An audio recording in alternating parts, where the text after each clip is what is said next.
Best Podcast Ever is sponsored by the Gertzberg Law Firm, a full-service business law firm in Cleveland and Chagrin Falls that's changing the way businesses retain their attorneys. Go to gertzberglaw.com to learn more. While you're there, check out Cover My Six, a complete legal audit of the 6 areas that most often create or prevent business lawsuits and government investigations. Go to covermysix.com to learn how we keep you safe. Enjoy the show. Ladies and gentlemen, you're about to listen to the best podcast ever recorded.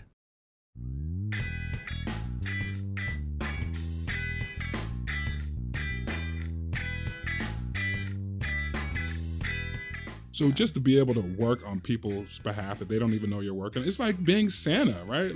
But Santa's a known entity. I'm a fully unknown entity. Just really happy to be at the table.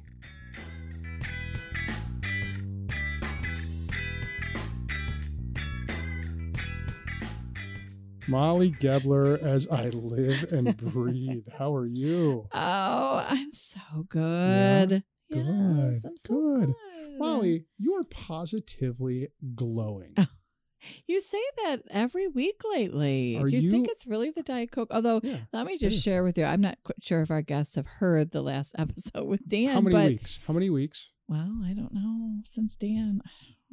I think for a month. No. 6 weeks without any diet soda? No. 5, 4? I think maybe. It's been a month at least. Maybe, yeah. I will say, well, I was going to say about my nails, like they all started breaking after the last episode when I was bragging about how they all felt strong. So some of them are still okay. I did have a little episode yesterday. I didn't have any, but just super hot, and I just needed something.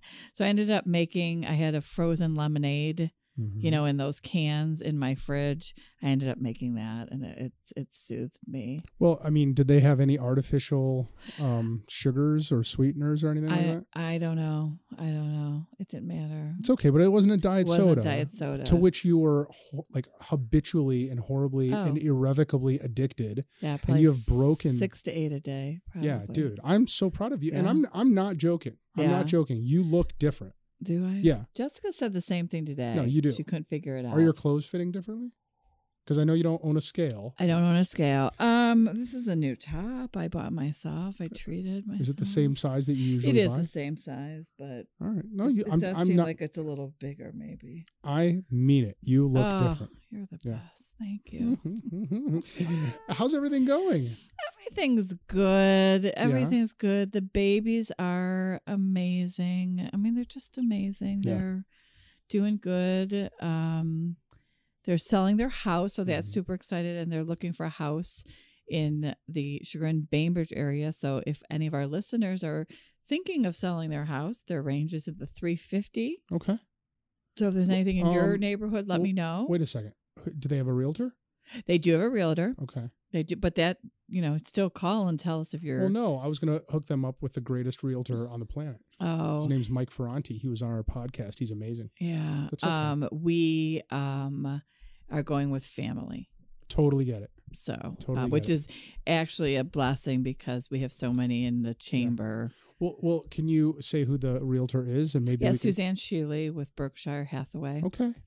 Well, so it's my stepsister, and she's done a phenomenal job, and including in staging. That's important. She did a great job in staging. Yeah. So if you're looking to buy, they're on Sunset in Mayfield Heights. Okay. And they just put the house on the market Saturday. They've already had 4 showings. Whoa.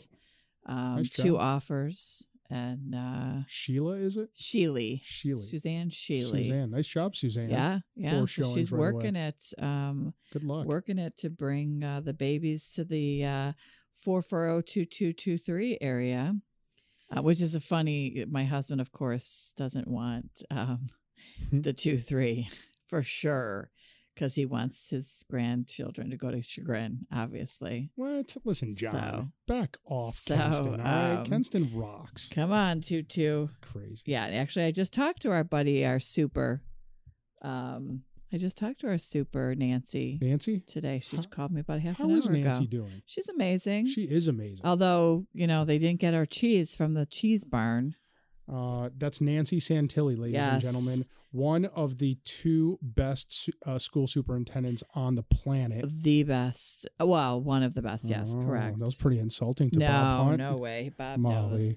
All is good. Good, man. All is good. How about you?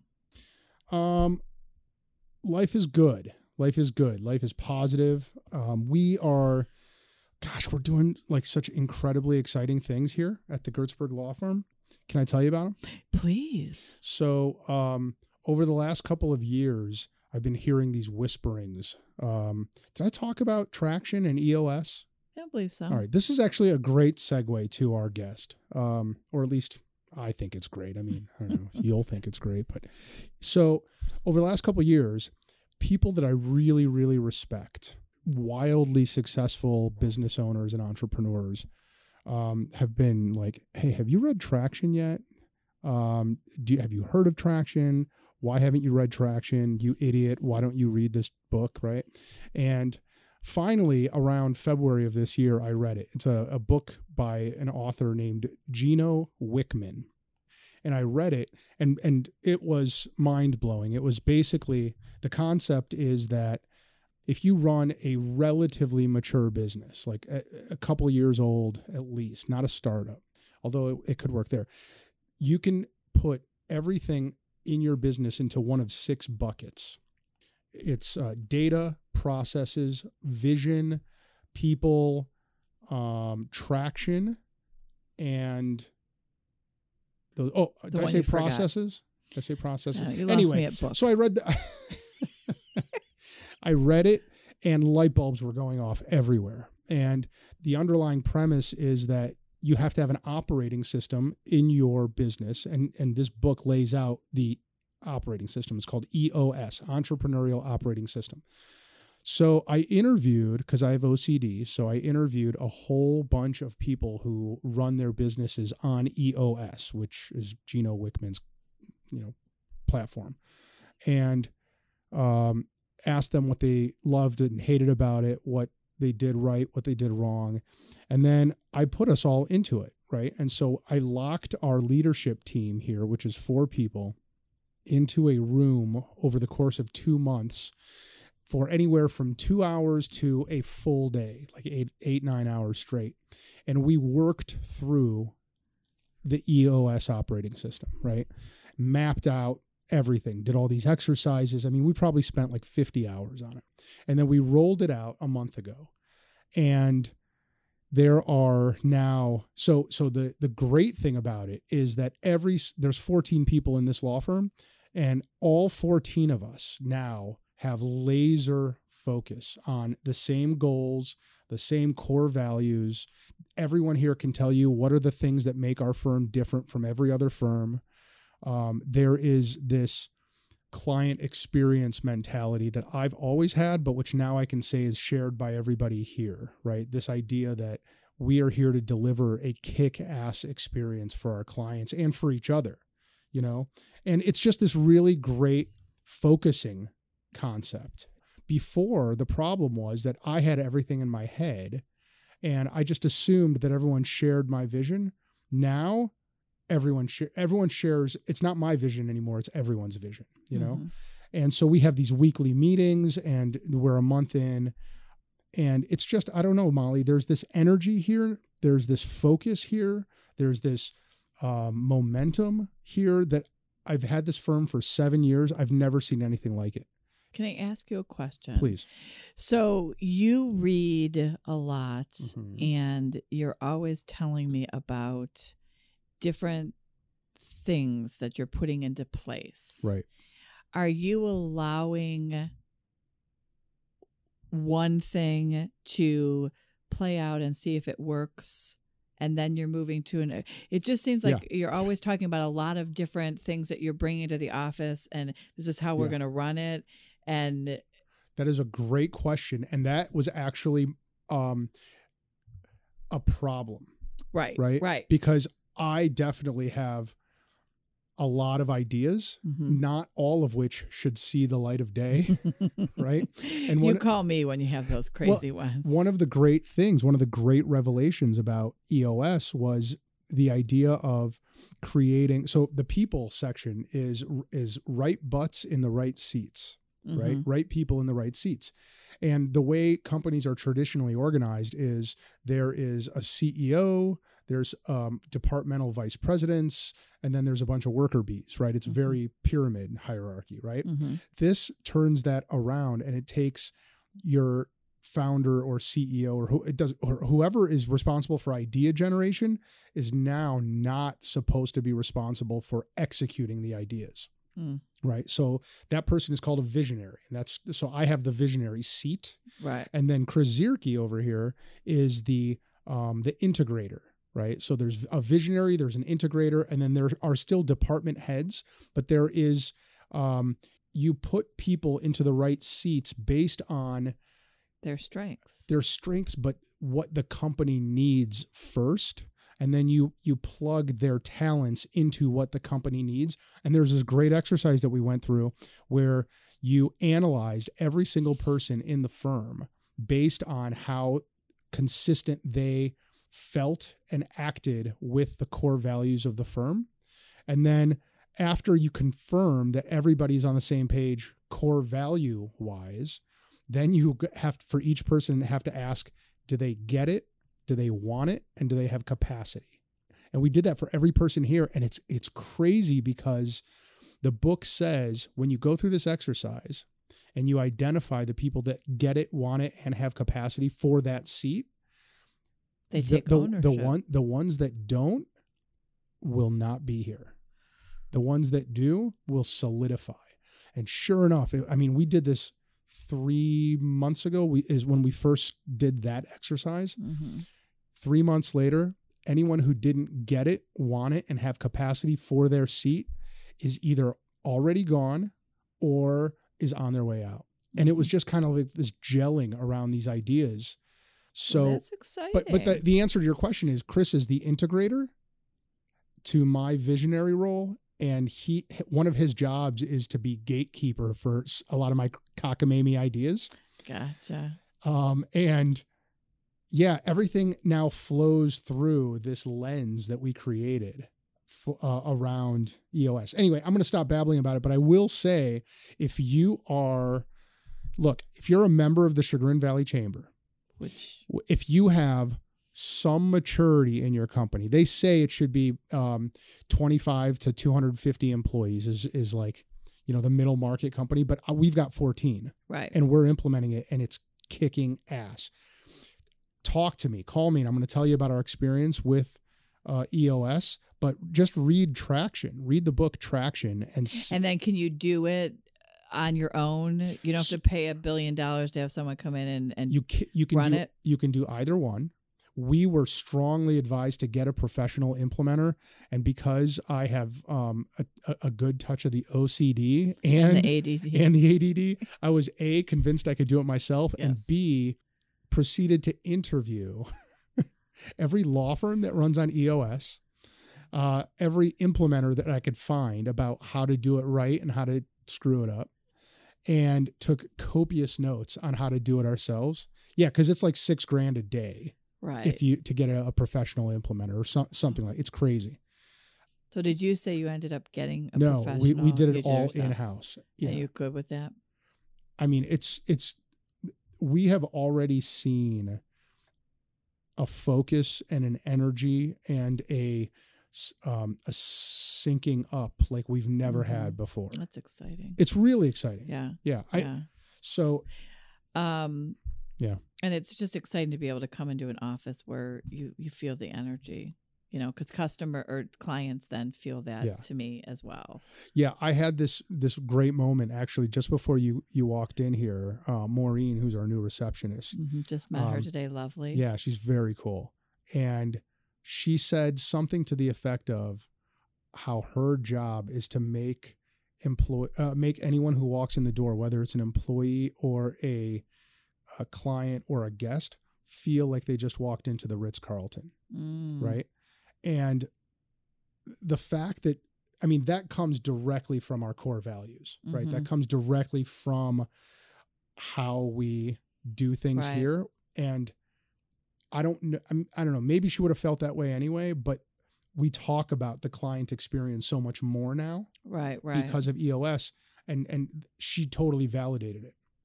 Exciting. Yeah, it's very cool. Exciting. You know, speaking of exciting, I forgot to, when I was sharing my stuff, I forgot to tell you that in my car right now is my second book. It's the proof of my second book.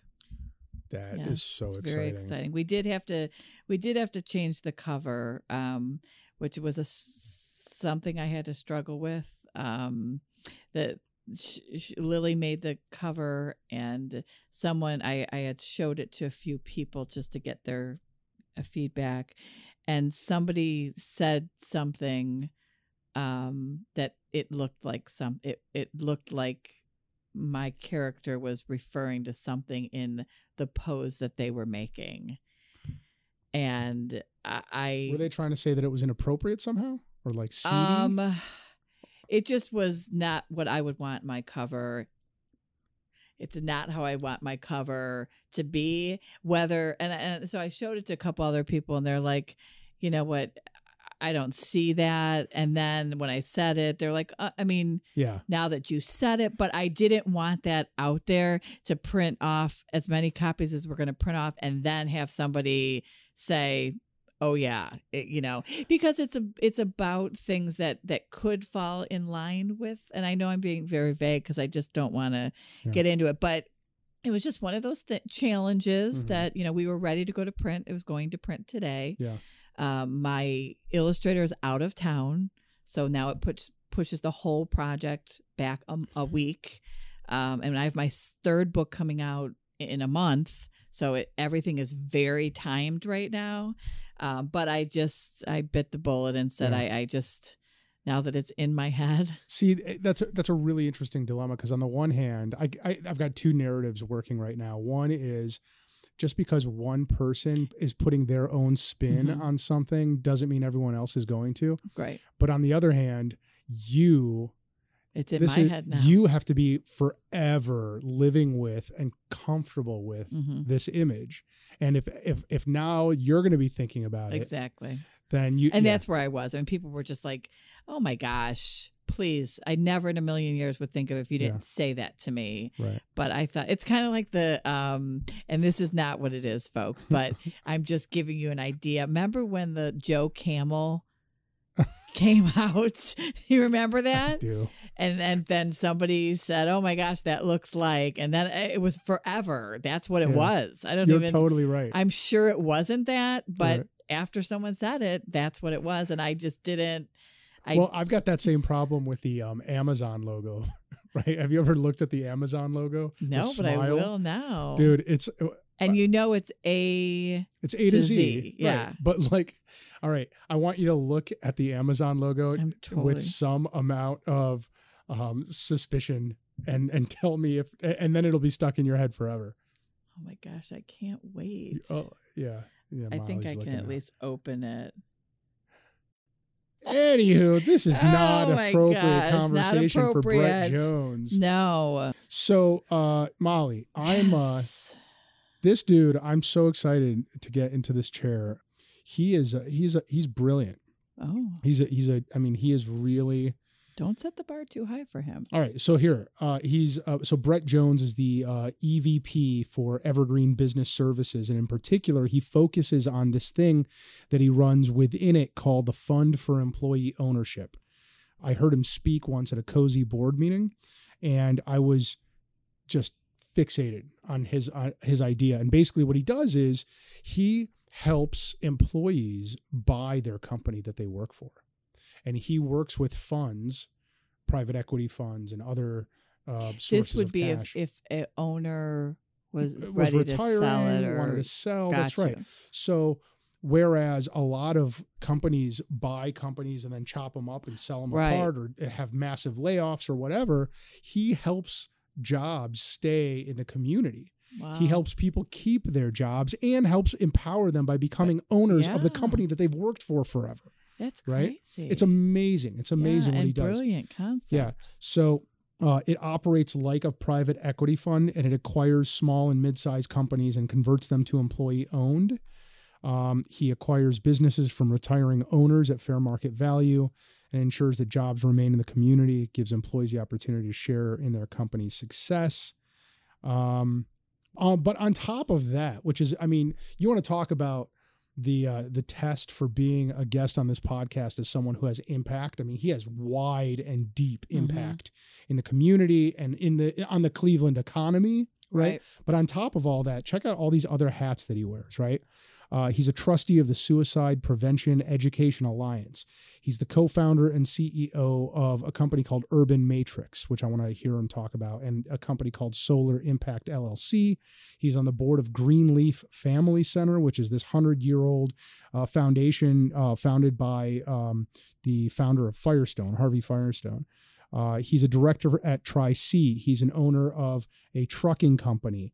He's a member of the Cleveland Council on World Affairs, and he was a Fulbright fellow at Ohio State. Went and this is crazy. He went to South Africa to learn he was in the Zulu language immersion program as a Fulbright fellow, right? I don't know what any of that means.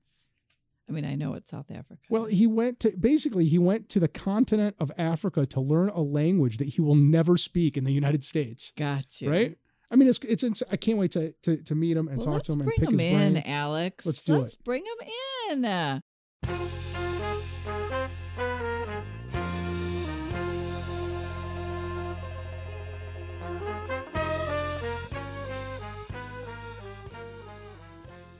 Brett Jones. Alex Gertzberg, what's up? Man, we just went through this list of hats that you either wear or actually, I think a lot of those were in the past. I think I screwed that up, Molly.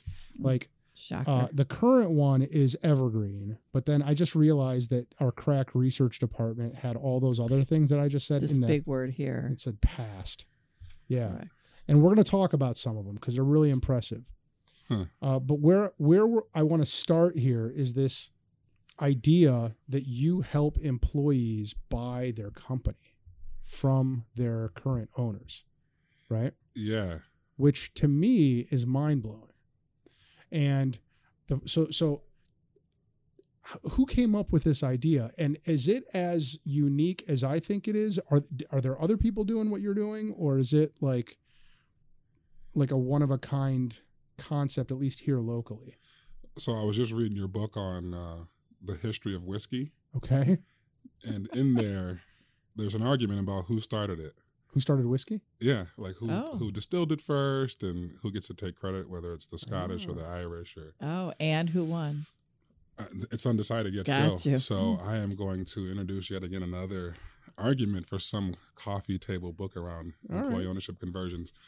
You know, I would not guess that we started that concept. In fact, we were at a conference on labor and workforce, and folks were talking about the income disparity, and how, you know, labor rates haven't increased at the same rate as productivity. And so we're making all these gains, and, you know, those gains are not transferring to the workforce. And so we wanted to really dive into that a little bit, right? Because we're a people-centric organization. And so we started thinking about that. We started thinking about the notion of small and medium-sized companies closing through the silver tsunami, if you will. And so we saw like this serendipitous moment where we could actually raise some capital and assist companies in becoming employee-owned, right? So that's our focus, right? More employee ownership, we believe, is a great thing for not only Cleveland, Northeast Ohio, but really the U.S. and probably the global economy, right? Like, if you can give employees a greater stake, we see value in that. We want to try to drive that. So you keep saying we as Evergreen Business Services, right? Or is it? Yeah, when I say we, it's because I'm not the spotlight kind of guy, and nothing gets done without a team. So I'm just going to say the Evergreen team, right? So Evergreen is Evergreen a fund, or is it an organization that pulls capital from funds and organizes the transaction? Who is Evergreen? Both and. Okay. So Evergreen's a nonprofit 501c, the Evergreen Cooperative Corporation. It was seeded with capital by Cleveland Clinic, University Hospitals, CASE, the Cleveland Foundation, right? So a woman named India Pierce Lee sort of led the charge under Ron Richards administration. So it's a really progressive community foundation, the Cleveland Foundation, and they were really trying to figure out how to make some impact in these poor neighborhoods in Cleveland. So they came up with this Evergreen thing. Our first business was a laundry, and that existed before the 501c3. Okay. But we got smart about it all and said we need a 501c3 to bring in grant dollars that we can then funnel to these mission-driven companies while they're not profitable. There's some IRS, regulation and guideline on that.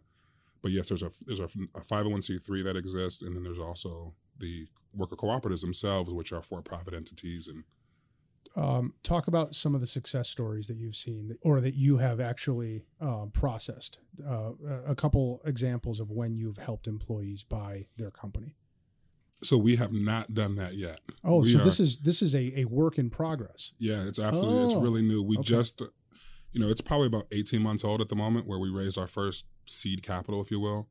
We do have two really exciting companies in the pipeline today. One is a light industrial company, woman-owned, probably 25 workers, 20 of them are women. So we're talking a real Rosie the Riveter, light industrial, sort of, what Cleveland's all about kind of company. And so we're really excited about just really getting into that space. So she, the owner, is thinking of retiring, and then you're going to help the employees purchase the company? Yeah, so this is a really smart woman who inherited the company from her father, but she's actually a lawyer. And she's run the company now for about 15 years, maybe 20 years, and she's interested in getting back to law. Mm. But she's also recognizes that she's providing jobs for a bunch of women in near West Side communities, and always wanted to leave her company. So I've known this woman, without saying her name a little bit too early, I've known this woman for about 7 years. The moment I met her, she was talking to me about employee ownership, and we just couldn't see the fit, right? We didn't have the vision at that point to, say, hey, well, we'll buy your company. We did have that vision. We didn't have the capital. We didn't have the structure. It wasn't time for that yet. So 7 years later, she and I get to work together on acquire. So our strategy is acquire the company, right, in a very normal sort of acquisition sort of framework. Once we have control, we then convert it to employee owned. And that could be the same day, but right, so that's we acquire, then we convert to employee owned, and then we support those companies in our Evergreen network of companies, our portfolio. So I think I might know more than the listeners do, and which is probably what's caused the confusion.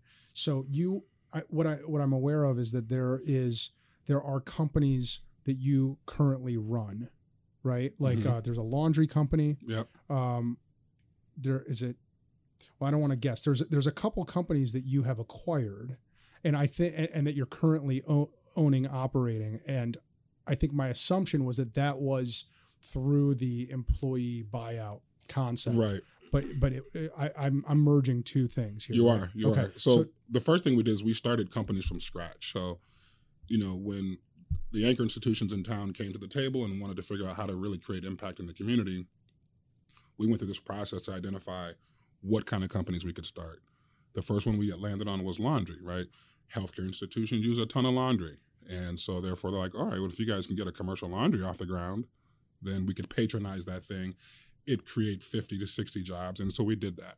And what, talk about the dynamic. Wasn't there something about like the Cleveland Clinic was going to bring it in-house or was going to, they lost a provider or a vendor, and you came in and you saw an opportunity. Stop me at some point from talking because I'm going to get it wrong. What was the Cleveland Clinic connection with the laundry? Yeah. So the Cleveland Clinic was an anchor institution at the beginning.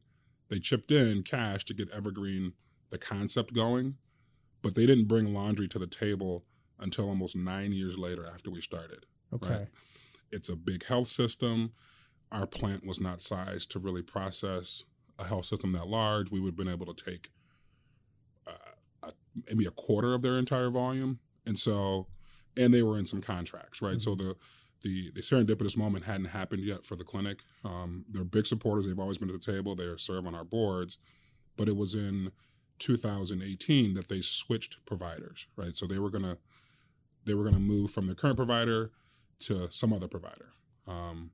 And it was so that's where sort of our first, so Evergreen 1.0 is about partnering with anchor institutions to create new businesses that absolutely the anchors can patronize and help create wealth, right? So that's 1.0. That's what we did with construction. That's what we did with the greenhouse. That's what we did with laundry. 2018 comes along. We have an opportunity to take over an existing contract from an exiting provider, protect about 100 jobs. And so that's the first time that we've used the Fund for Employee Ownership dollars to really get that done. Okay. There's a lot there. It's a lot there. Yeah, it's so much there. They do a portion of their paycheck go to the ownership piece. I mean, I could only imagine that a worker needs every dollar that they make, and now they want to be an owner or part of this. Yeah. So how do they fund their portion to be in on this ownership part? Yeah. So when you get hired by one of the worker cooperatives, you work there for 1 year, and then after 1 year, you're eligible to be voted into the cooperative. And that vote is almost always unanimous. They vote the folks in, and after that, you get a raise for $1. And 50 cents goes in your pocket, and the other 50 cents goes to pay for your share over time. Each worker owner has one share, one vote, and the share value is $3,000. So they pay 50 cents an hour until they've paid for their $3,000 share, but they get to enjoy the benefits of employee ownership prior to that share being fully paid for.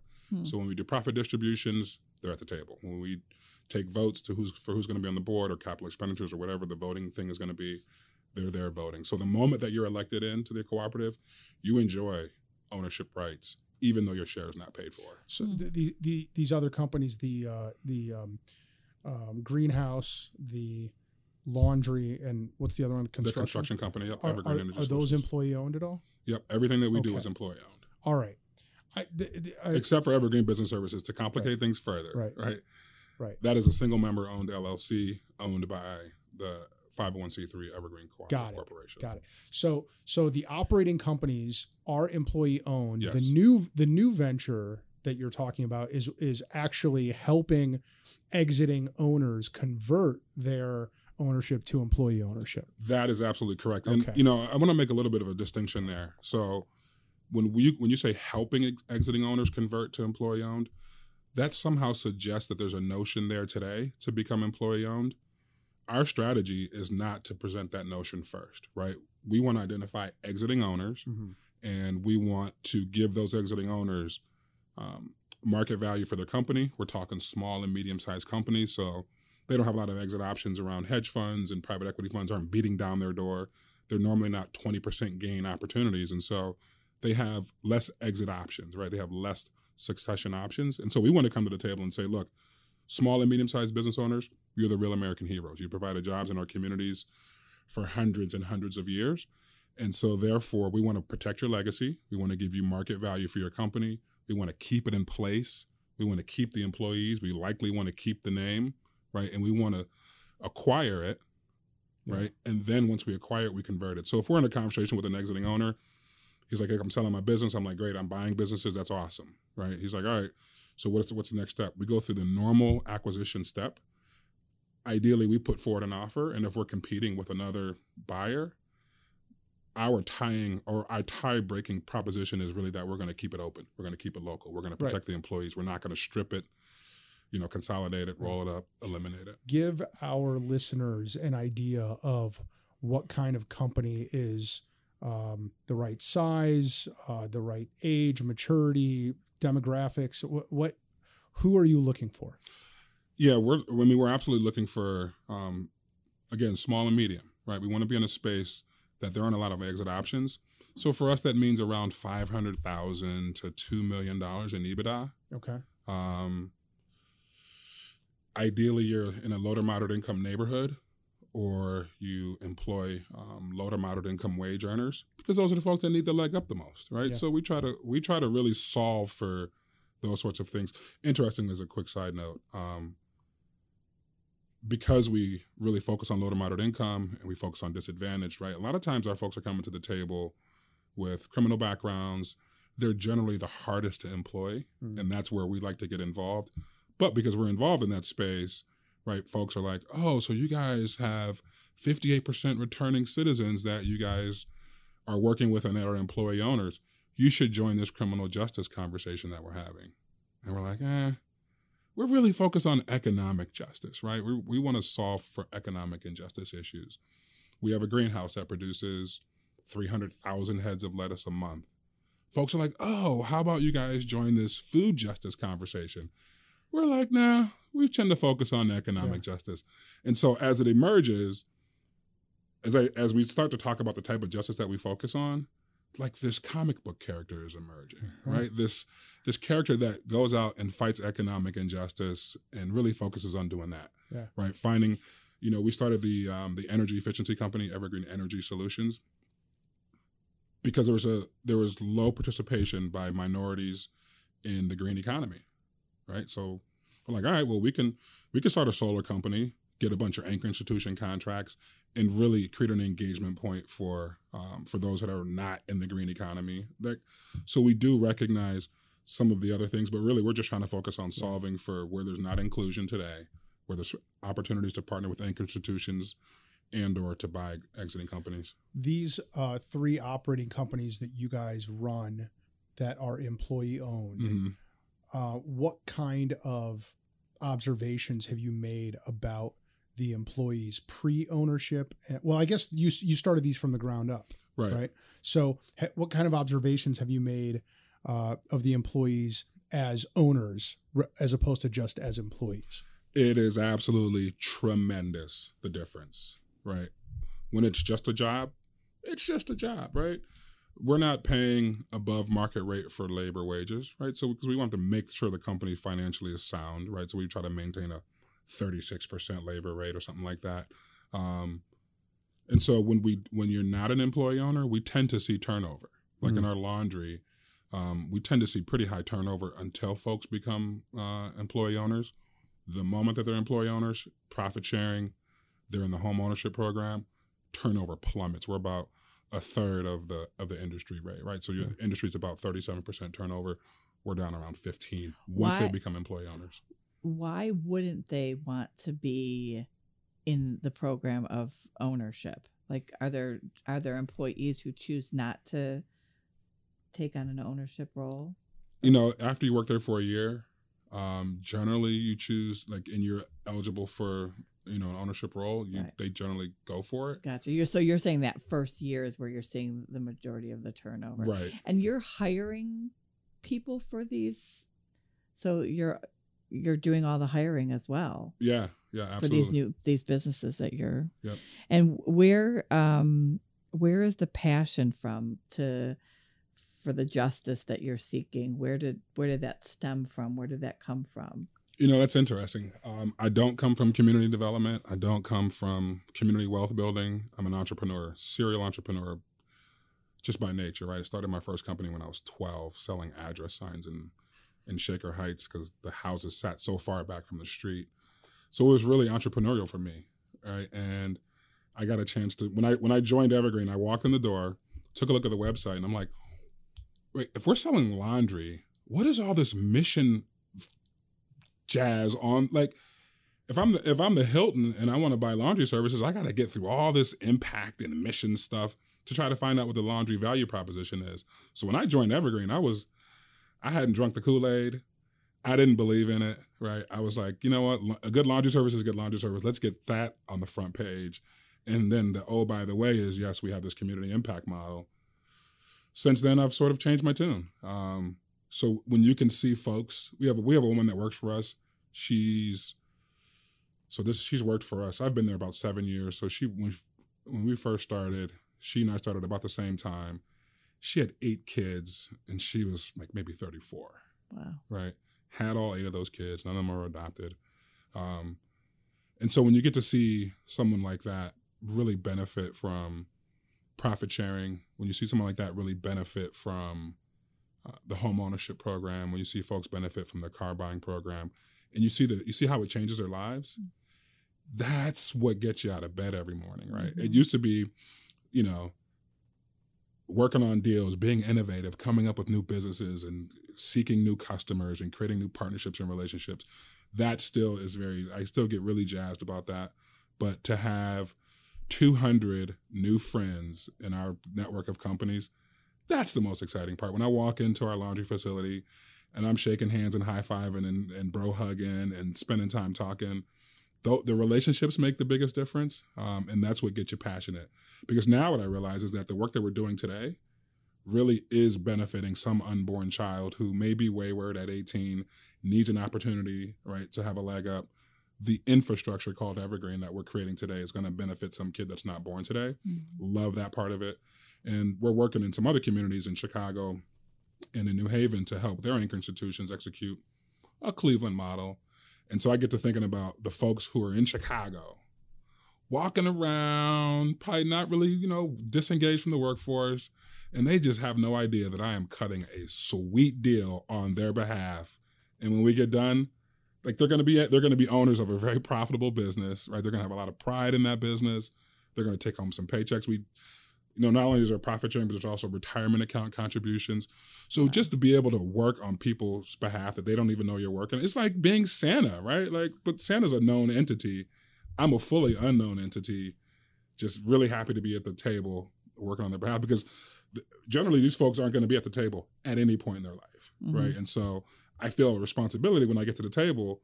I got to cut a good deal for them because I can't hand them a bad transaction, mm-hmm. right? Even when we're talking about exiting owners, I can't overpay for that business, because guess who has to end up paying that premium note or the premium capital stack we put together? It's those employee owners who are going to work harder, work longer to pay that note down. So when I'm at the table, I don't overpay.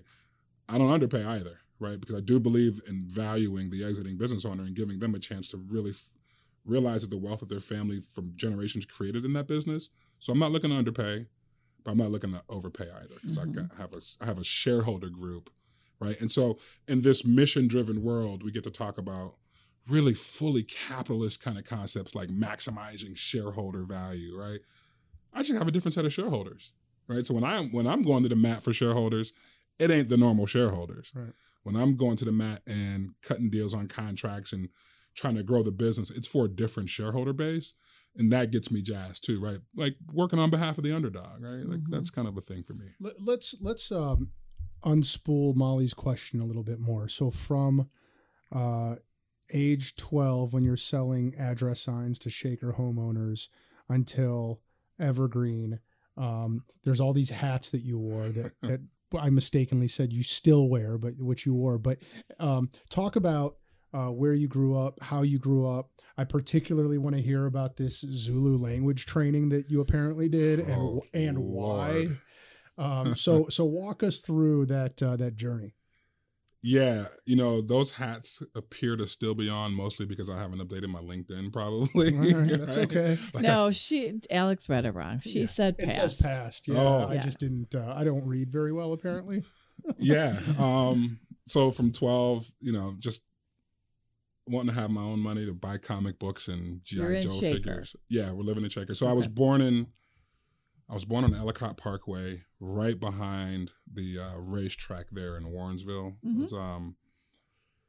My dad had an affinity for, betting on horse. He thought he was the horse whisperer. And so he wanted us to be absolutely as close to horse racing as possible and to horses as possible. That is amazing. It's amazing that he had that singular level of focus. It's a little disappointing because that shit actually ruined our family, right? Yeah. And so I like the positive spin you put. Yeah, that singular level of focus, Molly. Right. And it might have ruined our family. Yeah, it absolutely did. So we moved from Cleveland to California, where we lived with my aunt and uncle. They had 2 boys and 2 girls. They were both older than my brother and I. So when we got there, that suddenly meant 6 kids in the household. That meant 3 adults in the household, 4 if you want to count my Aunt Mary Ruth, who was like 87 at that point in time. 6 kids. Did she have a pulse? I mean, we still have to count her. Yeah, she had a pulse. Okay, well. But, she didn't eat as much as everybody else. She didn't take up as much space. She wasn't in the bathroom all the time. Right? So, Aunt Mary Ruth is like that 0.5, right? So there was like 9.5 or something like that. And she would sit at the table and she'd drink hot tea like from her spoon, but she would blow all the tea off the spoon. It was like, I'm Mary Ruth. Like, it's gonna take you forever to drink that tea because you're blowing it all off the spoon. But we all had dogs, so we were like 6 dogs in the house at one point in time. We had a cat, we had a chameleon that got lost in the house for 2 years. We had fish, right?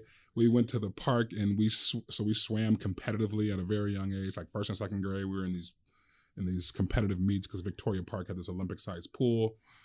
So that was kind of my early years, just spending a lot of time in the water, whether it was in the ocean, in the Pacific, or in the pool. Moved back to Cleveland, honestly, because the gang violence was picking up in LA at that time, and this kid at the park that got shot because he was on the sand digger and this gangbanger wanted his nephew to be on the sand digger. And the little kid wasn't getting off the sand digger. And so the gangbanger shot him in the stomach. I mean, it was like absolutely tragic. And this gangbanger lived like 4 houses down from us. So my mother was like, it's just picking up. It's happening on our street. It's time. But we'd go back and visit every summer for many years. My mom worked for the airlines. So we got back to Cleveland, Midwestern values. My mother's an entrepreneur, visionary type lady. Have your goals on poster board, on the wall, in front of your bed. So every morning when you get up, you're looking at your goals. So she's that kind of a lady. That's awesome. She's like, all right, well, let's do. And so the name of the company was Bresco, right? It's Brett and Scott combined, Bresco. And I went and looked at the filings for that company, and it looks like it was on Wild West paper. Like, it looks like it was burnt around the edges and the fringes. So that was my first business.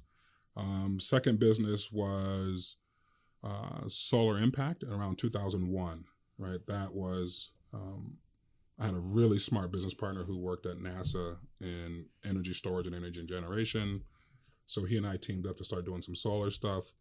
We built Northeast Ohio's, and I'm going to probably say Ohio after reading that whiskey book, that we built Ohio's probably first solar bus shelters for the city of Cleveland Heights. Really cool project. They're still standing today. Love that project. There's a lot of those around. Yeah, I've seen a bunch of solar bus shelters, and more and more I'm seeing traffic signs and like telephone poles with solar.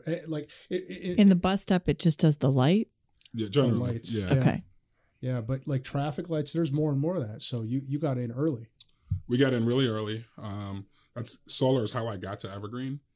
We developed this really awesome project in University Circle that was going to be a 1 megawatt solar farm. It was great. We did all the engineering, we did all the finance, we totally designed this project. It was turnkey.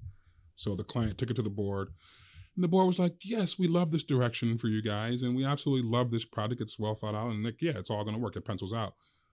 But we have this homegrown company called Ohio Cooperative Solar, which then became Evergreen Energy Solutions. And they're like, we're really trying to create jobs locally. We're really trying to use solar and energy to drive, job and wealth creation. So why don't we give those guys some cash, but take the project?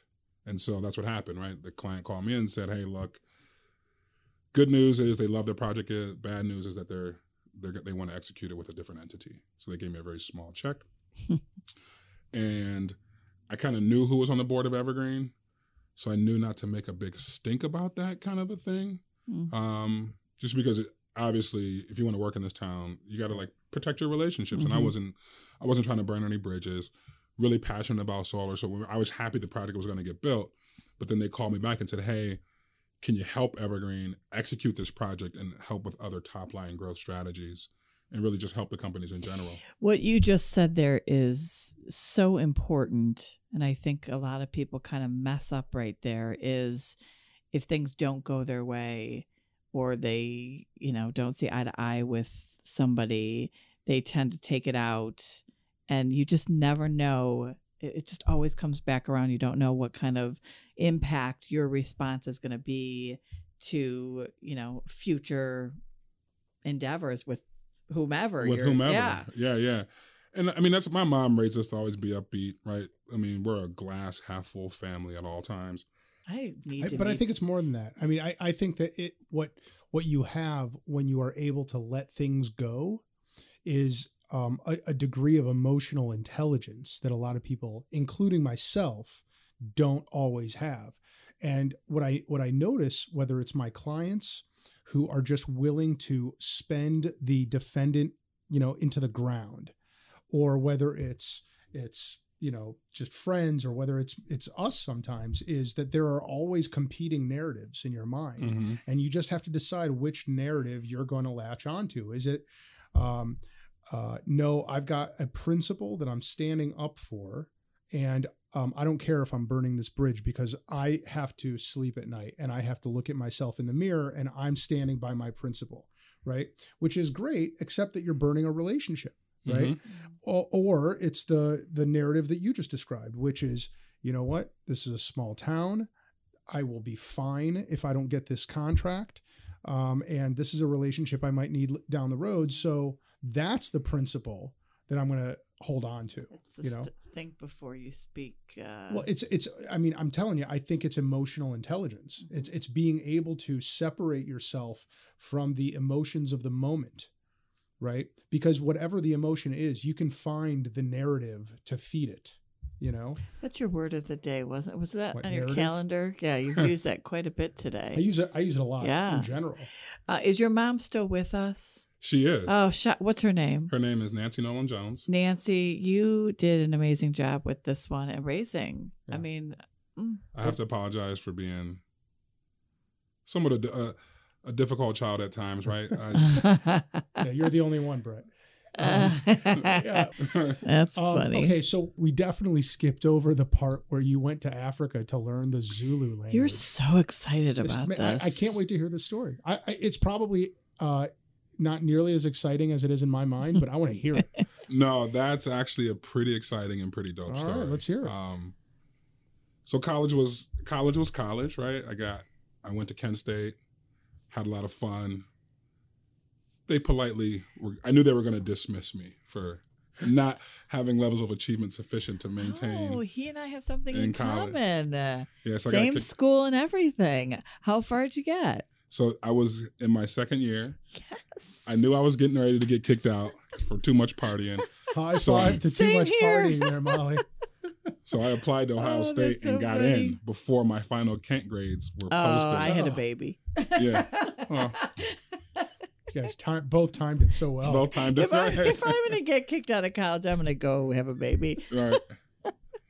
That just wasn't even an option for me, right? So I can't have. I can make them. Yeah. Yeah. All right, so you're about to get kicked out of Kent. You go to OSU. Yep, I actually do get kicked out of Kent. Oh, you did get kicked. So I got accepted from Ohio State in the winter. Okay. I got kicked out of Kent in the spring. I told my mom, I was like, Mom, I just need a bigger school, more metropolitan area, internship opportunities, companies, the jazz. She's like, yeah, no, absolutely. Columbus is fine. You can go to Columbus and go to Ohio State. So I'm like, all right, cool, I'm going. That letter came from Kent in the mail. I snatched that puppy out of the mail. She never got a chance to see that dog. And then I get down to Ohio State and Talk about a party school. I'm not done partying either. Right. Ohio State's like, buddy, you got to go figure something else out about life. And so I went to Columbus State and took some time off, just really enjoyed myself for what became an 8-year college career. But my senior year, I was like, all right, well, I'm focused now, right? I came back to Cleveland for a little bit, just get my head together, clean up the student loan so I can actually get a new student loan. And I got back there and I was like, all right, I'm ready. So I started I'm in international relationships, my major, right? So I want to work at the UN. I want to be a diplomat, right? And I'm taking French, right? It's the language of the UN, international language of peace, right? Everybody's supposed to speak it. And love. And love. Right. French kiss. The French is international, or is that Italian? French is the language of love. French is the language of love. They're all romance languages. Yeah. Well, other than the one you're going to talk about, I think. That's true. Zulu is not romance language. That is not a romance language. So my professor was like, all right, so I'm taking this freshman level literature class offered by Dr. Mpande, African literature class. And he's like, so these freshman kids are in there just cutting up, giving the guy a hard time. I'm a little bit more mature, right? I'm older at this point, right? And so I say to Dr. Mpande, I walk up at the end of the class very early on. I put my arm around him and I said, look, the literature is great. You're doing a great job teaching this literature. Don't worry about these knuckleheads. And he looked at me like, who are you? I'm like, I'm just a guy, right? But I'm just taking this course. And he said, so, tell me. I told him I was majors in international. He said, what language are you taking? So I'm taking French. He's like, all right, well, if I could get you to go to South Africa, all expense paid, would you consider taking Zulu? Sign me up, right? Sign me up. And so I'm taking Zulu. I'm killing it. I love language. I love learning language. Could you just say something in it so we can get some kind of idea? I don't even care if it's high. It's Kifundo Uku. Oh, no. Let me think. It's been a few years. Yeah. That's okay. I put you on the spot. Yeah. So it goes something like Ukufundo Isi Zulu, right? That means to learn Zulu. Okay. Interesting. And I probably need to just pick up my Zulu a little bit. Because, well, I bet if you went over there and you immersed yourself in the culture again, I bet you it'd come back to you instantly. It would. I mean, I had to speak it, read it, and write it fluently in 4 quarters to qualify to go. And so we get there, and some folks from American University are there. They're like, oh, you guys are the Fulbright Fellows. And I'm like, yeah, probably not. Like, we're just here for Zulu. Right? I'm here for the free trip. Yeah, like, what are you talking about? Like, we learn Zulu language. We're here to just really, like, do our thing in Zulu. Turns out, in fact, it was like a Fulbright Fellowship. It was amazing. We got a chance to hang out in the bush. We got a chance to hang out in the city, right? What were you planning on doing with it? It's not like you were going to come back to America and speak Zulu to people. Alex, that was a free trip to South Africa. I'm saying though, so all summer. But you know what, Brett? But actually, I'm going to call BS on this because I think knowing how driven you are and knowing how goal oriented you are, and how entrepreneurial you are, I'm guessing that even then, But he wasn't in that headspace yet. No, I disagree, Molly. He wasn't there yet. This is the guy Alex. that at 12 incorporated a business to paint signs. I'm willing to bet that at that time you had designs on using that skill other than just to get a free trip. You're right. I mean, you're right. Boom. Molly, he's right. Now he's just baiting or coming into whatever. No, he's right because saying. While I was studying international relations, my vision was always my vision has always been that I'm going to be the guy that's going to unify Africa. Right. I'm going to be the guy that can step to the table and talk sense into these leaders. Why don't you lower your goals a little bit, man? Or I should say, I'm trying to be sarcastic. Why don't you raise your goals a little bit more? Yeah.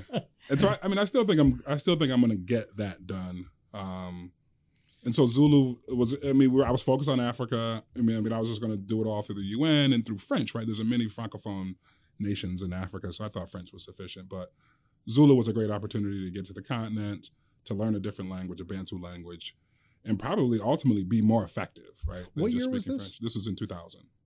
All right. So wait, can we pause for one moment? Because I'm sure there are other people listening other than me, I'm hoping, that don't know what a Fulbright fellowship is. That's a great And you question. two are talking about it like... It's a big deal. You're going to have to Google it because I can't tell you either. Okay. Well, they don't just let you into that club, right? You have to be at the top. I think you have to be at the top of your class. You have to be sponsored by somebody. You have to write essays, I think. And yeah, like Fulbright scholars are like become presidents, of mostly Rhodes scholars become presidents. What about Fulbright scholars?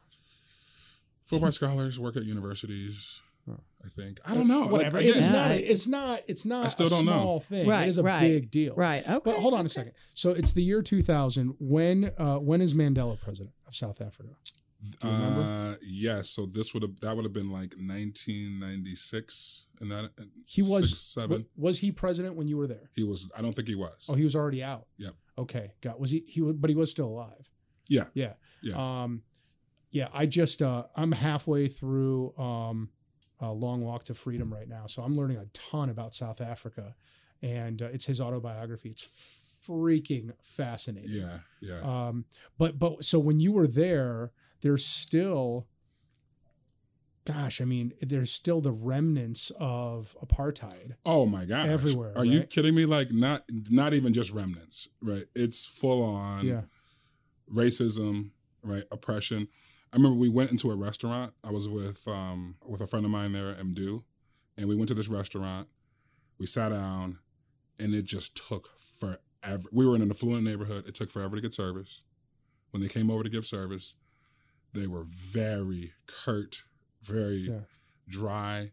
And then they found out that I was an American. And all of a sudden they're like, oh, hey, yeah, what can we do for you? Yeah, now they're all warm, right? Now they're all embracing because I'm an American, right? And what I began to understand is that in the classing system, right? I mean, economically, I'm coming from America, you're in South Africa, right? And America is a superior nation. So, yeah, like totally firsthand experience. So it wasn't experience. about race.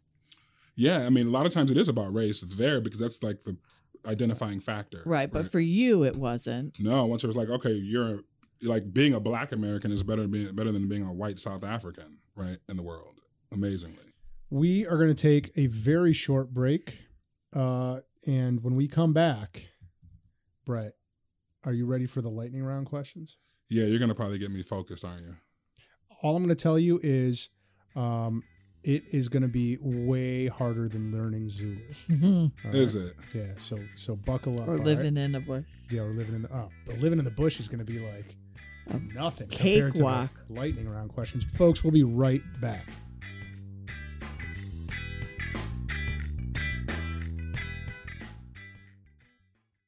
Hey folks, Alex Gertzberg here. I am CEO of the Gertzberg Law Firm and Cover My Six, and I hope you're enjoying the show so far. I wanted to take a quick second to tell you about something special we're doing at Cover My Six.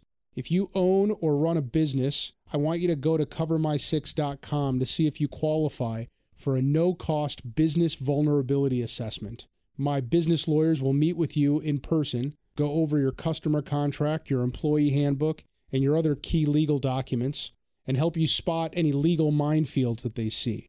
We'll also give you some guidance on how to stop those minefields from blowing up your business. So go to covermysix.com to see if you qualify and to sign up. Thanks, and enjoy the rest of the show.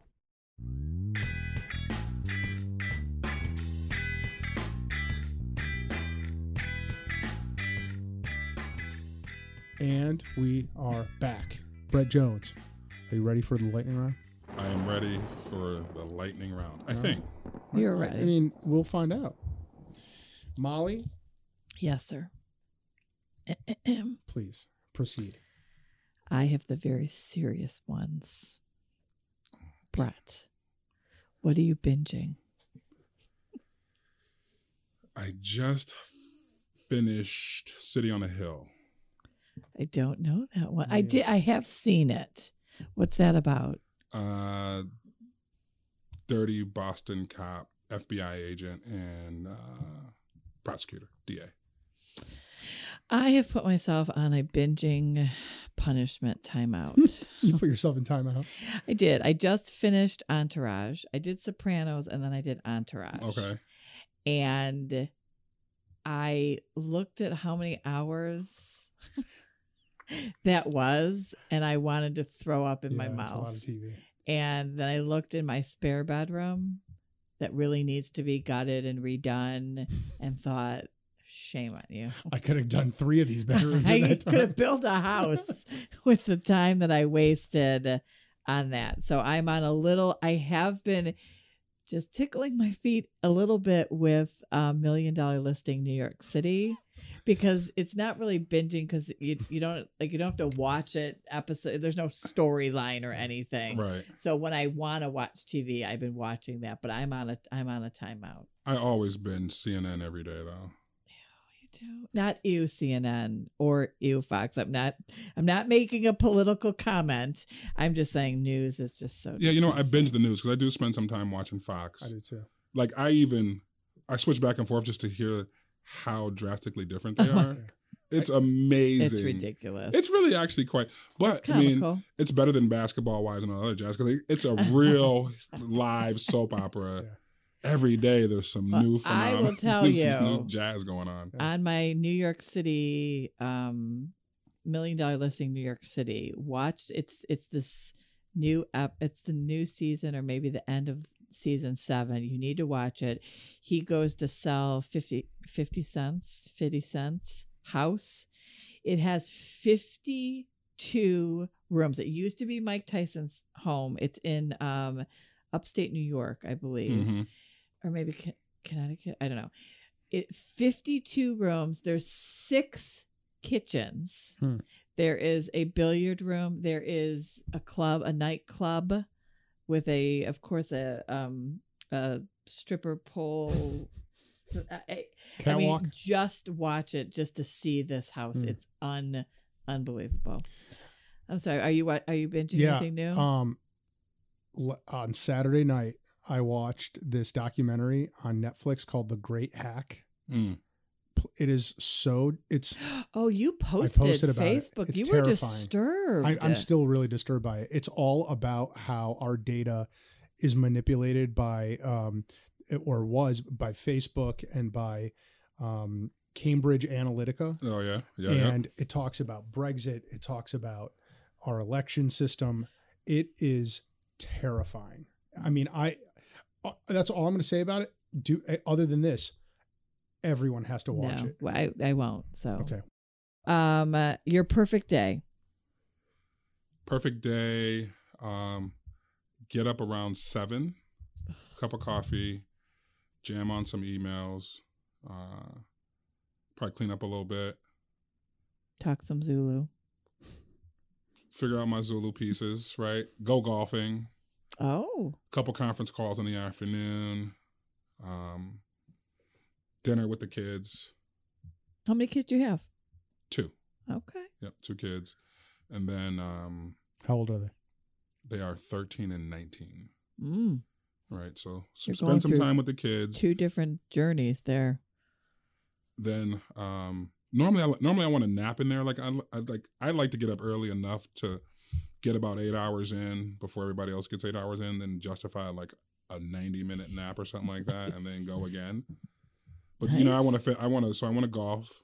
I want to finish the day with a little bit of some whiskey in there at some point. Some talking to my lady. Yeah. Okay. All right. What's on your mind? Right now, what's on my mind? This work I'm doing in Chicago. Trying to make sure that this project gets done and gets done well. Okay. Yeah, so Chicago's pretty heavy on my mind. You would think that the fund for employee ownership would be pretty heavy on my mind, but I got a really good guy, Joe Reinhardt, running that thing for me. And that dude's amazing. He's killing it. So I don't have to worry about that a lot. And that's kind of, I need the rest of my life to have a bunch of Joe Reinhardts. Nice. If at all possible. I just went to Chicago for the first time a month ago? Yeah. I'm a New York City girl. Sorry. You got to go back a few more times. Right? I guess. Yeah. If you weren't what you are, what would you be?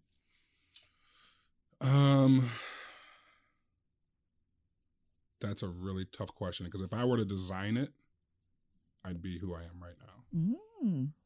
You're living your true self. Yeah, I don't have a vision for any other me at the moment. I love it. I'm divorced, which is great. You can congratulate me on that. Congratulations. Yeah, absolutely. But still really good friends with, the ex-wife. And so, yeah, to be able to make a beautiful baby, I still have a good friendship out of it all. And not be the mother. Like, let me just say that to not be the mom is really awesome, because they got to do a lot more than dad does. Damn right? straight, I do pickups and drop-offs, and I got my alone time though, right? Yeah. And so just the minutia, moms have to be way more engaged than dad. So I love it. Mr. Gertzberg, it's all you. Brett Jones, you are shipwrecked on a desert island for a minimum of 3 months, possibly for the rest of your life. You don't know. You may bring with you any single musician's entire discography, but only one. Whether it's a musician or a band, only one discography, but you get to bring the whole discography. Who's the musician? That's a good question. The answer is obviously Miles Davis. Excellent. But I think if I bring Puff Daddy, then I get a lot of R&B, a lot of hip hop, and a lot of a lot of remixes to some old school, right? So you get to really interesting. you can get Miles Davis through him. Yeah, like he probably did some Miles Davis sampling, sure. right? Like so you go Kanye or Puff, one of those big time sampling dudes. But no, Miles Davis. I mean, if you're going to get an entire discography, you get like 30 albums that way, right? Yeah. Does Puff Daddy have 30 albums? No, but Miles Davis does. Oh, Which ones do you listen to more, the early stuff or the late esoteric heroin-induced stuff? Both. Oh, you like them both equally? Yep, huh? I like them both equally. Interesting. Yeah, All right. I like them both equally. I like the early stuff more. Once, like after what's the one with Spain in the title? I don't know. After he starts doing like heavy heroin, it gets a little too like wait, spacey. Miles Davis did heroin? Died of it. Yep. Oh. Yeah, it was bad stuff. Live at Montreux is probably my favorite album. That one's awesome. Live at Montreux is so smoking hot. I'm still a Kind of Blue kind of guy. Though. Yeah, you know, yeah. I mean, like the classics, the original. Brett, same shipwreck, same desert island, same unknown period of time, possibly for the rest of your life. You may now bring with you any single author's entire bibliography. Who's the author? Probably Robert Ludlum. Ooh, excellent. Molly, you would know him through the Jason Bourne series, Matt Damon. I don't read, so he always has to convert it into video. Culture. That's awesome. That would keep you busy, man. Those books are 1,000 pages long. Spy, anything, espionage, anything. Give it to me.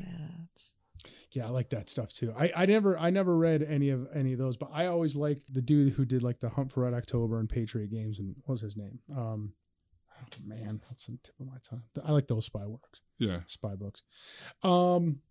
Good choice. I like it. That'll keep you busy.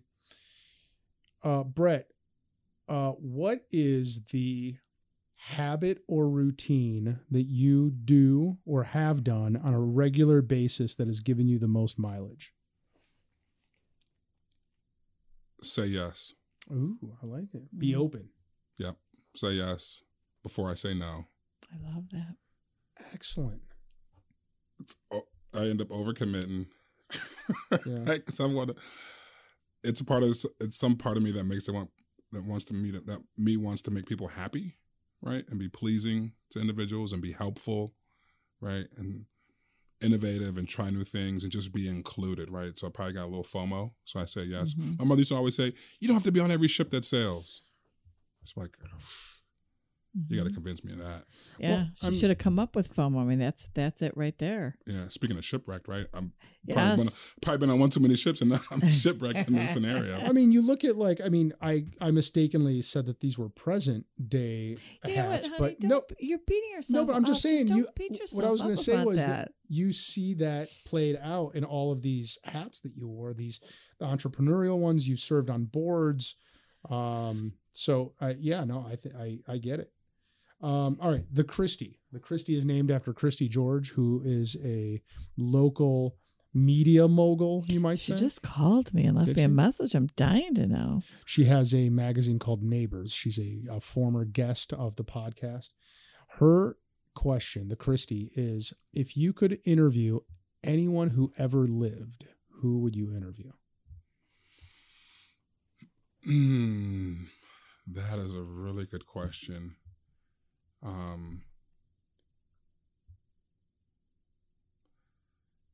It'd probably be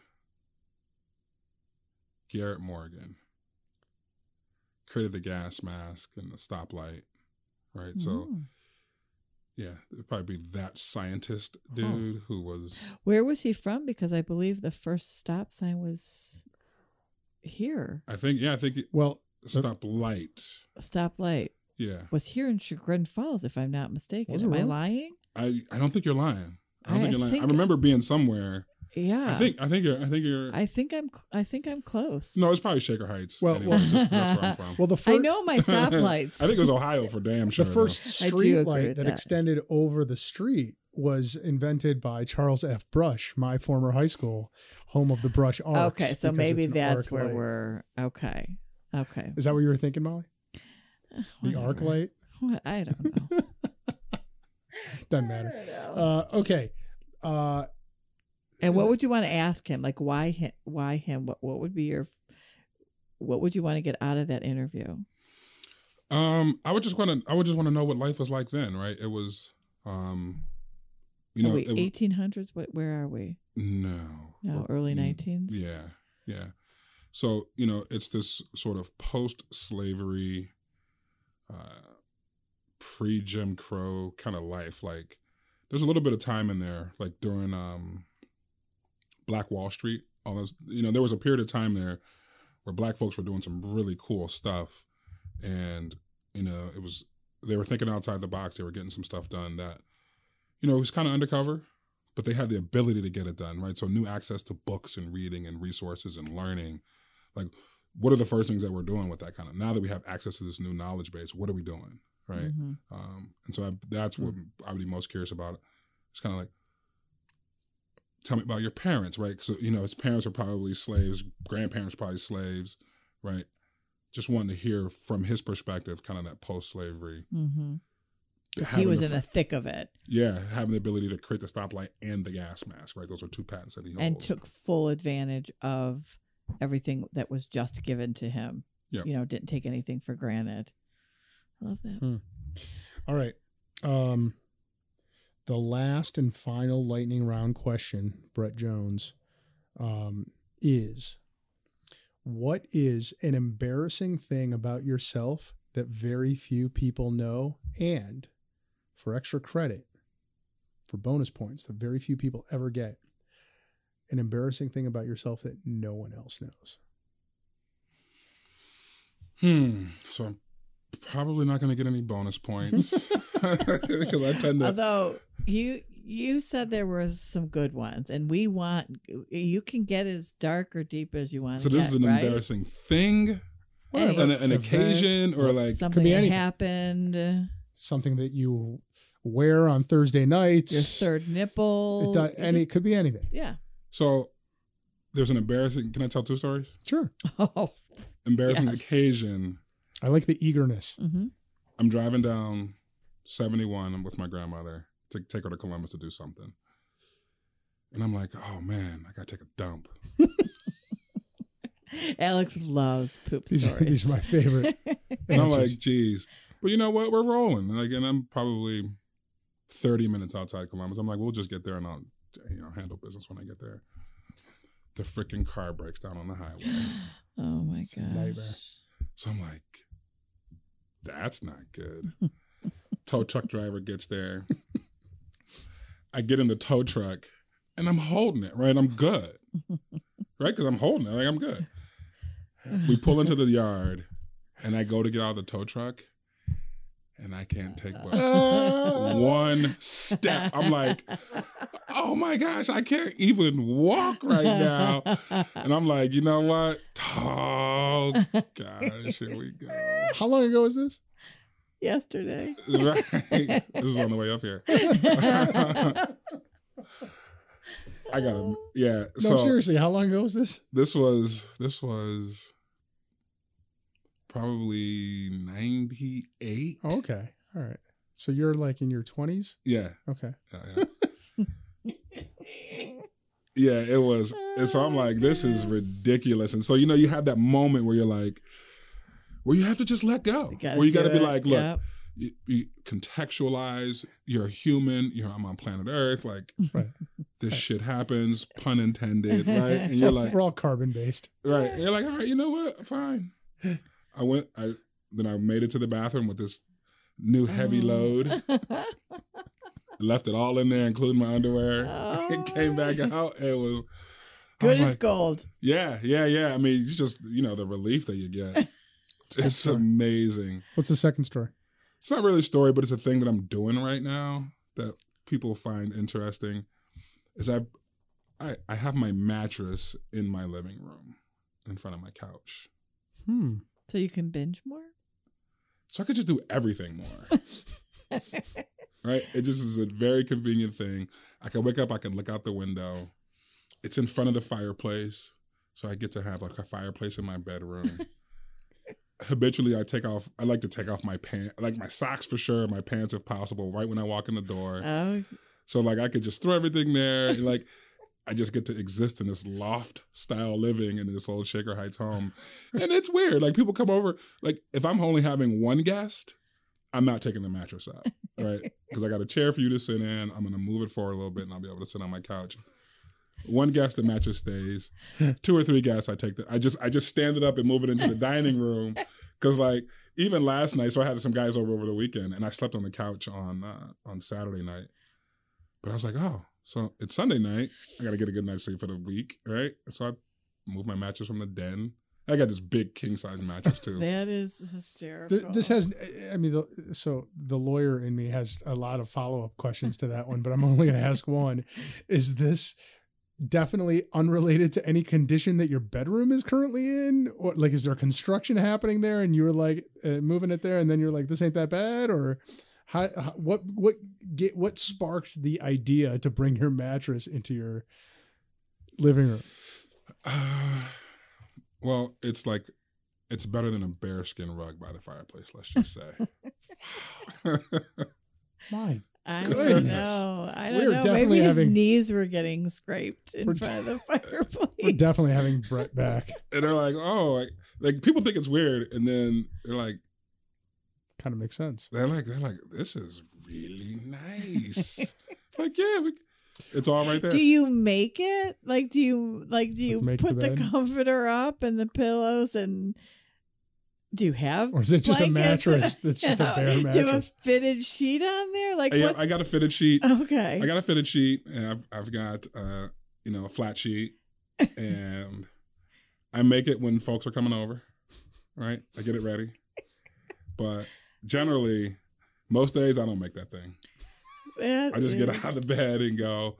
I come home, and my dining room's right there, so I can work on my laptop, have dinner, move over to my chair, then move to the and bed. just Like roll over to your yep. bed. And I got the weight benches on the other side of the dining room, so Folks, it is. This is why you don't go to college for 8 years, because you just continue that college lifestyle. This is exactly what I would do in college. Exactly. It's brilliant, actually. Oh my god! I actually would. I've often thought about having a living room that is just pillows. Like, come on, when does it get any better than that? Right. Yeah. You don't got to go upstairs. Dude, Like, I'm sold, actually. I'm totally sold. All right, Brett Jones, I formally declare this episode a success. Molly, what would you say? Agreed. Yeah, this was sure. great. So what would you like out there in the universe that you're working on? What do you want people to know? How can they get a hold of you too? Yeah. Telephone number is 216-338-4468.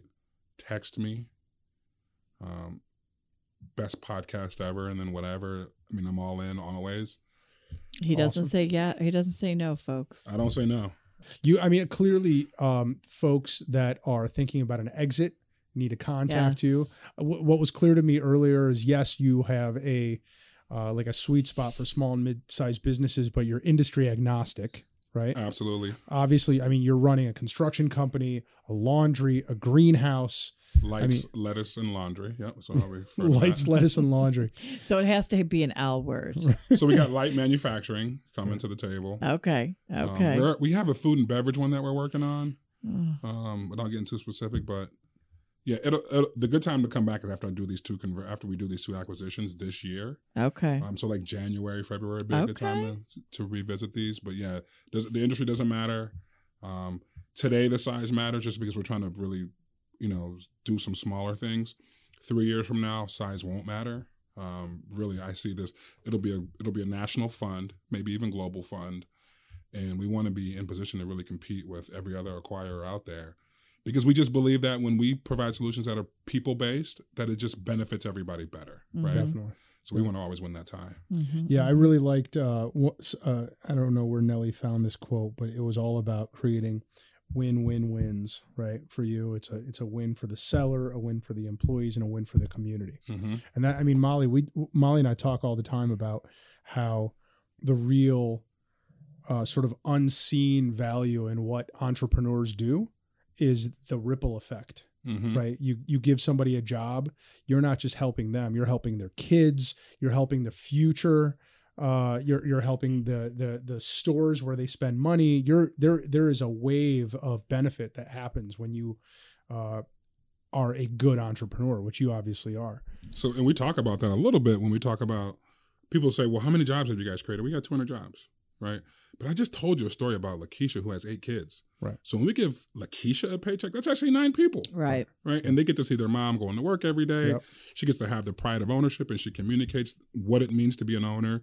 She's learning financial statements. And so, to your point, Alex, absolutely that ripple effect, sort of the tertiary derivative effects of the work that we do, that stuff's smoking hot. Love it. Molly? I got one more question. Please, Yes. go. I got a question for whoever the next guest is in your lightning round, right? So that's what you guys got to start doing. You got to start letting the guest create questions for the next guest. See what I mean about him, Molly? I mean, this guy. Innovative. He comes in, he's like, I'm going to show you how to do it better. Yeah. Go. Well, this is the best podcast ever, right? It is the best podcast. I mean, It that's what Larry Morrow says. So what I want to know from the next guest is if they could go back 100 years, what sort of technology or knowledge or thing would they want to take back with them? From here to 100 years Why ago. don't you guys answer that question before we go? Like, I don't know how much time we have left, but if you guys could take a stab at that question, that would be... I would have them go back with the Brita water filter or some other water purification invention. And why that? Yeah, water was never a problem back then. No, but I think that a lot of people weren't able to. There was a lot of bacteria that they weren't, and pollution, and industrial waste that could have given that was giving people cancer and was toxifying their water sources that they could have purified. Water filtration. Yeah. That's the really good Alex anyway. Yeah, I was being like, what was the nefarious Alex taking back? I'm bringing a Maserati. I don't know about you, but that's what I'm bringing. I want to cruise around. How are you gonna fuel that thing up? Yeah, they don't have the 93. They don't have the 93 This is octane. this is like when Henry Ford was still. Not my problem. All right, you're gonna be sitting in a Rockefeller would love Maserati to that can't. figure out how to just get that oil together. I don't know what the nefarious Alex would bring back. That's a great question, though. I'm going to think about it. And you know what? That is a good question. That could be the Brett. Mm-hmm. That could be the Brett Jones. Nally, write that down. All right. Mm-hmm. Molly, that's a great question. What would you bring back? Probably nanotechnology. Interesting. One guy said that he would take back the results of every horse race ever run. Well, that's back and that wasn't my dad, by the way. I think that guy just watched Back to the Future too, because that was the plot of it. Yeah. Molly, what do you want to get out there to the universe?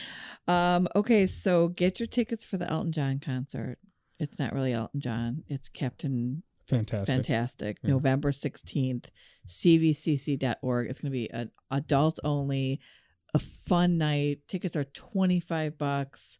Flow Vodka, of course, the official vodka company of the Chagrin Valley Chamber of Commerce. They will be there rocking it. It's going to be a great night. We'll have a comedian opening the evening. So get your tickets now because it will sell out. I guarantee it. November 16th is Saturday night. And then if you have not seen, and Alex, you weren't able to come Thursday to the concert, I have to give this shout out to this band. They're called Long Time Gone. I've actually booked them for tomorrow night because our band canceled. So they're coming back tomorrow in Newberry, but this show would, whatever. Find them. They are a Crosby, Stills, Nash and Young cover band. Love and those guys. I am not I wouldn't say that it would be my choice if I were on a stranded island to listen to them. Although Harvest Moon is my favorite song. They are fun. Like they blew me away. Their harmonies, they sound exactly like every song they sang. They're phenomenal. And they're not giving me, this is a because of Fire Island, I have to say this. This is an unpaid advertisement for Long Time Gone. But if you Google them and find out where they are and they're in your neck of the woods or somewhere close by, you need to go see them because they are phenomenal, phenomenal band. Crosby, Stills, Nash & Young was a phenomenal band. Yeah. Sure. But what they did was, because they played for Buffalo, 2 of them played for Buffalo. Springfield? Right. So they took it, like they did songs from when these 2 broke out and did something together. And so, yeah, really, really good band. So that's all I got. Awesome. What do you got?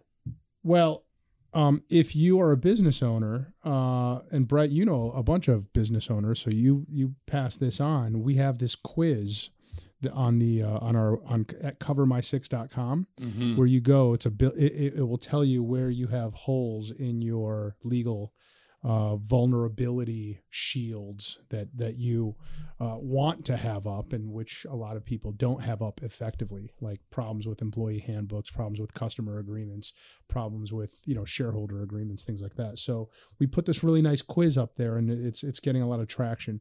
So if you're a business owner or you operate a business, you're in management, go to covermy6.com and take the quiz and see where you have some legal landmines. You know what? Those sort of assessments are always invaluable. Yeah, right. Right? When you get to just answer a bunch of questions, fit a profile. Yeah. That's all. Give Alex all your data. Yeah. I will not misuse your data. He doesn't even know what he would take on a nefarious trip back 100 years. I mean, really. He wants to save the world, purify water. I'm trying to help people, Molly. You're trying to help. I'm just trying to help. And it's a free quiz, It's a free quiz. You don't have to do pay anything. for it. Yeah. That's awesome. Folks, if you have listened this far, then you are Brett's mom, Molly's kids, or Tiffany. Tiffany is definitely And listening. definitely Nellie and John. Right. So you're probably one of about 1,900 and some other people, right? So I'm talking to you, 1,900 people. And so if you aren't already a subscriber to this podcast, you need to be. And whatever device you're listening to us on, or whatever platform, whether it's Stitcher or YouTube or whatever, there's some button you could push right now that tells us and the rest of the universe how much you like it, which you obviously do, or you would have switched to something else a long time ago. Right. Again, unless you're Brett's mom. Right. In which case, maybe this will be the only. She had to listen. Yeah. But I miss it. What's her name again? Nancy, you know you love this podcast now. You know you're going to keep listening. Yes. So you might as well rate us, review us, tell us how much you love us, send us some love. Subscribe. Nancy, tell your friends, all right? My baby boy, he's on a podcast. You got to hear it. It is the best podcast ever. I can hear Nancy right now walking down the neighborhood telling everybody. She's like, that boy was on the best podcast ever. And you know what she's going to say? She's going to say, what are you doing now? She's going to be like, all the things that I pushed back on all the time as a kid are all the things that I am today, right? Like jazz music and Robert Ludlum spy novels and like all the stuff that I used to be like, all right already. Right. It's all the stuff I love. I just was thinking about that, like, dang, my mother, I have my mother to thank for she knew everything. Yeah. Damn don't get Molly started on that, please. Yeah. Mothers are amazing. Yeah. Kids, thanks for tuning in. We will see you next time. Bye. We hope you enjoyed this episode, and we thank you for listening. And remember to check out the Gertzberg Law Firm if you're starting, running, growing, or transitioning a business, or if you need to create or update your wills, trusts, or estate plan. Our firm and our lawyers are among the highest caliber and well-recognized professionals in the field. We are veteran-owned, have the highest rankings from Super Lawyers and the other key attorney rating organizations. And we were recently added to the coveted Weatherhead 100. More than being respected by our peers, our clients rely on us to successfully defend them in court, help them avoid the courtroom with our Cover My 6 service, protect their assets, and for many non-legal business services like recruiting and business development. More than just litigators, we are trusted advisors, problem solvers, and growers of businesses. Let us help you and your company. Call us or find us online to learn more. Thanks again for listening. We'll see you next time.